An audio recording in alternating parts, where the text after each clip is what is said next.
government. Write this down. The essence of government is law. Please remember this. The essence of government is law. Now, governments do a lot of things, and you think, that these things are important. But the most important thing a government does is to debate and legislate and pass laws. Right now, we got some legislation in the front of our parliamentarians right now dealing with some important issues, and some of you may not know the power of what's going on. That's why you got to say something, because they are about to create law.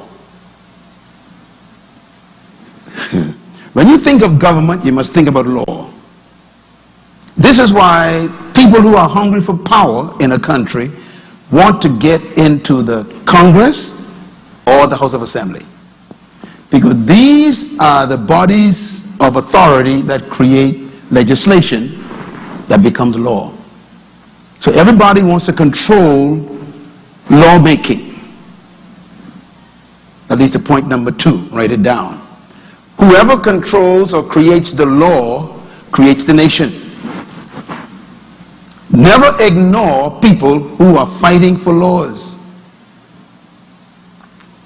Some of you are wondering why, for example, there are so many people in our countries around us now who are trying to fight for laws to protect same-sex marriages, for example. Now, that is not to be taken lightly. They don't care about your prayer meetings. They don't care about your debates in the church. They want to make sure it becomes law. Because once it becomes law, then the nation becomes a nation of that kind of relationship. Government is about law, and law creates the nation. That leads me to point number 3. Law creates and controls culture. What did I say?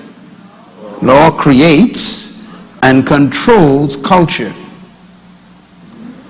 So a nation becomes what it will become based on the laws that are created by the people in power.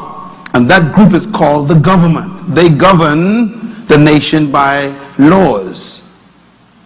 And the law produced the culture. That leads to point number 4. So the first thing God gave Moses when he wanted to create a nation out of slaves was law. God gave Moses law before he gave him land. Because God knew that if you get land without law, you can have a lawless land. And you cannot regulate land unless you have law. So God gave Moses law first. Then the people got land afterwards. That leads to point number 5. Whoever controls the formulation of law controls the quality of the nation. Whoever controls what? The formulation of law. They will control the quality of a nation. Again, you wonder why people want to stay in the position of power. Because when you're in a position of power to create and influence the regulation of a country, you are actually controlling the quality of the country, the values of the country. You're controlling the moral standards of the country.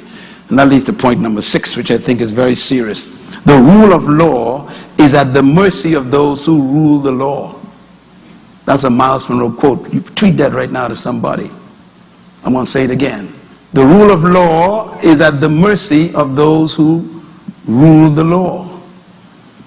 Democracy, for example, prides itself on being a philosophy of the rule of law. And what they mean by that is the law rules the country. But we forget that the law that rules the country is created by men who rule the law. So because you say the law rules the country doesn't mean that you can have the right country. Because you might have the wrong law ruling the country. That's how dangerous governments are. Governments can actually rule the rules. They can actually change the rules. They got the power to legislate and agitate for even the changing of a constitution. Because once you rule the law, and then the law can rule you. So yes, we are about the rule of law, but the question is, who's ruling the law? They can change the law. You ever wonder why the Bible calls the laws of God statutes? Do you know why it's called statutes? The word statute, the same word as character, it's like that statue that you have in the middle of your town. There's a lady in our country, downtown. She's been sitting there all my life. And many of you were born, and she was there. You'll die, she will still be there. She's been there for over almost 180 years. She never moved, eh? She's called what? Statute. God used that term for his word, his law. He said, my law are statutes. That means you don't change them by vote. You don't adjust them by any act of human ingenuity. That woman sitting in our square, her name is what? Queen Victoria. Queen Victoria. She's been through every hurricane in the Bahamas. Am I right? And never moved. In other words, the currents around her were flowing, but she withstood all the currents. And when the currents were over, she's still the same person. You see, there are a lot of, you ever heard this this statement? What is current in your society? A lot of things are currents. That means they come to move you. And governments need to recognize which laws should not be moved. And the only laws that you can guarantee that should not be moved are the ones you get from the Creator. And there are some things the Creator has put in place, and we are tampering with them. Now, I learned something years ago. If you go downtown to that woman, Queen Victoria, and you say, I hate you, and you ball your fists and you punch her in her face with all your might because you want to change her, what would happen to your fists? You'd be a bloody mess. Do you know why? No matter what you do, she doesn't go with you. You go with her. You don't break her, she breaks you. All principles and laws are that way. You don't break the laws of God. You break yourself on them. No matter how much we try to change set laws of nature, set laws of physiological facts and truth, we are going to be broken, not the laws. And this is why I don't panic when I see people attempting to shout at God in his face and say to God,